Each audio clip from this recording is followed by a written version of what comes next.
For sure Honorable Mpuga debate tugize kwa Lina muwagira naye katugize bali bamuwebazaaki. Listen. Yeah, wakanyote government ne kwebaza bali bamuwebazaaki. Nalinga naye wano ng'ogamba anti nze saagala nnyo kulumba muntu. Nze nali ndowooza nti bano abaana ba Nuupu babeeredde bakijambiya. Omanyi abaana ba Nuupu bakijambiya. Nali ndowooza nti Mpuga bamusuffocatinga. Omanyi nze ndi w'amazima sirimba.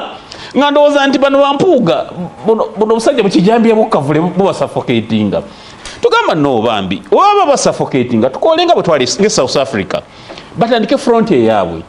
Nenga fena tulwanyisa omuntu ogwe nejjusa abaana abakulu abo nabadefendinga nnyo naye kinnumye nali manyi nti babawala nabuwalanyi naye ate ngenze nkikiza omanyi President Museveni bwakuwa ensimbi ze President Museveni alinga mukyala mukadde bwakuwa sente ze ne mutuuka ku mukolo ayagala muzinire mu ttaala oba ogenze gyali olwagala akasente omuwalula omuzza mu lusuku yakuza mu ttaala ayagala bakadde banne balabe bwe yafunye eddenze etto kati kyekisooka namba 2 President Museveni olwo yeyisanga omusawo omuganda. Omusawo omuganda bwakuwa obugaga okutuma ebintu ebitatumika. Genda oleeta eddolero lya Munamagoya, genda oleeta omukira gwakye konkome nga lina Magoya, genda oleeta ekibumba ky'ensiri genda. Kati bino bali mu kubatuma. Opposition mu diverting eve ku byabesigye mbagambe muze kuteesa nange. When our freedom fighter is in prison rotting, bano batekewo kyagenda ekirala tuli mu kuteesa ne Museveni. Atolowooza banne tabeegaanye.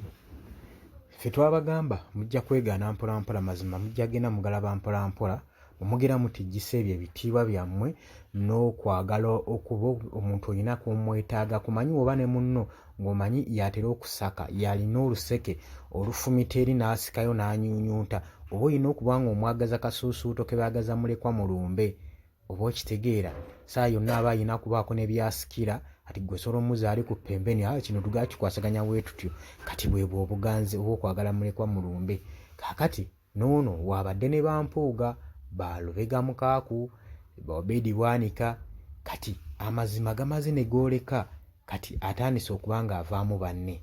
Tegeeza nti wamma oli ku UG Update TV kusinziza okuba nga otuwuliriza webale kwekuumira ku UG Update TV bwagala otweyungako kirira wansi awo waliwo ekigambo subscribe kikoneko ojja kuba osobola bulungi nnyo otweyungako gw'omukwano gwange ali eyampuliriza. Kati saa zino balaba omupiira gwekubidde eri gye babadde basuubira nti waliyo ekifo balaba tewakyaliyo maanyi tebakyalina gye baddukira kati bajja genda beekuutiriza ku kibiina ekya National Unity Platform naye mbakubiriza bannange temubageza wadde kuliraana na kwesigama nammwe temwebeeriraanya temubasemberera mbaleke bakale n'ebigambo byabwe. Kutoyinza kuŋŋamba nti n'ekintu gwe kyosobola okulaba kati ku ssaawa zino omuntu n'akiraba nti nogwe omaze ebyobufuzi emyaka emeka Baba Kyagulanyi Ssentamu amaze ebyobufuzi emyaka emeka gwe n'oba ng'osobola kutegeerera mwaka ng'ekintu ekikoleddwa mu lunaku awo nga kikolebwa tosobola kukyanalayizinga n'omanya nti kino kyekiri emabega bwa kino n'otegeera nga wayiseewo omwaka. Abafuzi bwe bati abategeera nga bayiseewo emyaka bannange tubasendeze nga luti nga kikere oba mukitegeera kuba tebagasa baba tebalina kye batugattako kati oyo obwongo bwe butwala atwala ebbanga okulijuuminga okulowooza kati oyo anaakulembera batya abantu bane nammwe abalonzi mwebereremu beeka ensonga ze mutunuulira muzifigaling out mutegere nti kino kye kisaanidde okukolebwa gw'olaba atagenda nako mbyobufuzi osobola otunanoga Mpuuga aliwo ati nga tewayiseewo na mwaka kati ate ono baagala nnyo mweraba.